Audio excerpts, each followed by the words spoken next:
আজ আমি আপনাদের তৈরি করে দেখাবো নিরামিষ লাউ শাকের রেসিপি। কড়াইতে সর্ষের তেল দিয়ে দিয়েছি, তেল ভালোভাবে গরম হয়ে গেলে দিয়ে দিলাম 5 ফোড়ন। ফোড়নটা বেশ ভালোভাবে হয়ে গেলে দিয়ে দিলাম হাফ পেঁয়াজ কুচি আর 2টো রসুন কুচি।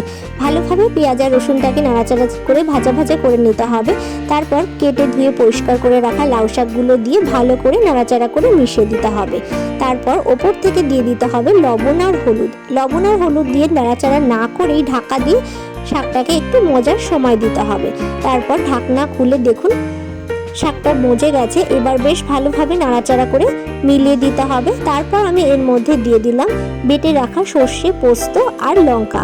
সমপরিমাণ সর্ষে পোস্ত বাটা দিয়ে দিয়েছি আর মশলার বাটিটা ধুয়ে একটু জল দিয়ে দিলাম।